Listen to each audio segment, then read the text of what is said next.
Each artist's work is a reflection of the individual, a personal expression of creative skill and imagination.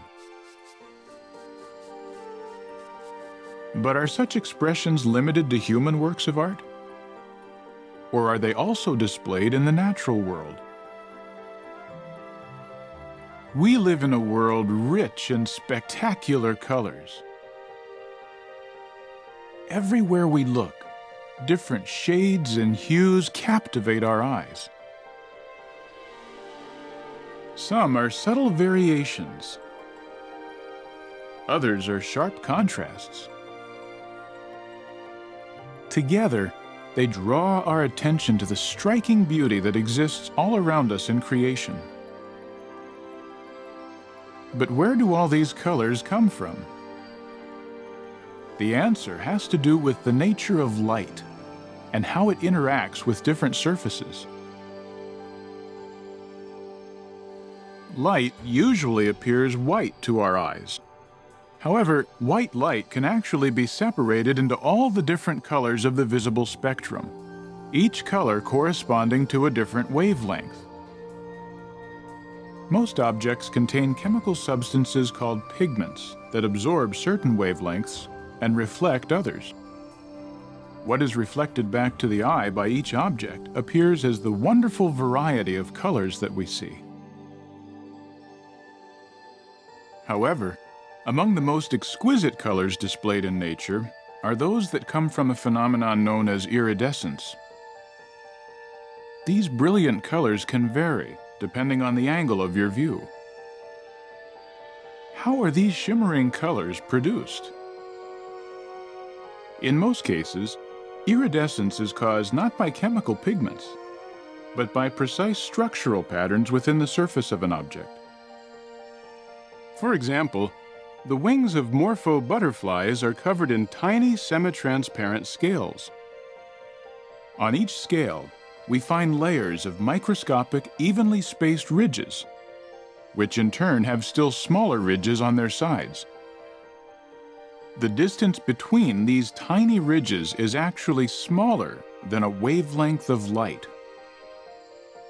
They break up the light waves and create an interference pattern.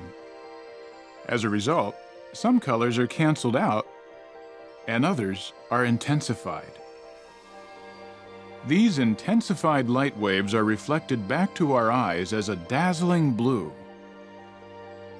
Yes, these brilliant works of art are the result of ingenious and intricate design. Spectacular colors can be found not only in objects around us, but above us as well.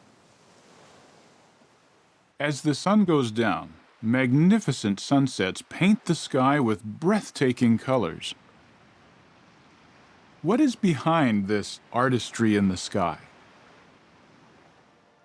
As sunlight travels to the Earth, the light strikes air molecules and dust particles and is diffused or scattered. The extent to which a light wave is scattered, however, depends on its wavelength.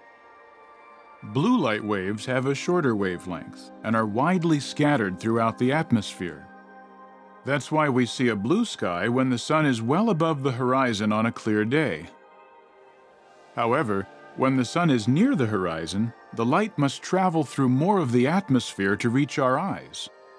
Blue light, with its shorter wavelength, is scattered before it ever reaches us. On the other hand, the longer red and orange light waves can travel farther through the atmosphere and adorn the sky with the golden and crimson colors of the sunset. What a rich diversity of colors have been used to paint our earthly home.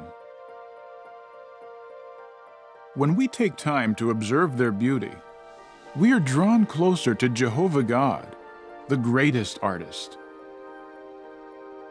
For just as each artist's work is a reflection of the individual, so too the beautiful colors Jehovah has chosen for each of his creations are daily reminders of his deep love for us. Yes, everything he has made pretty in its time.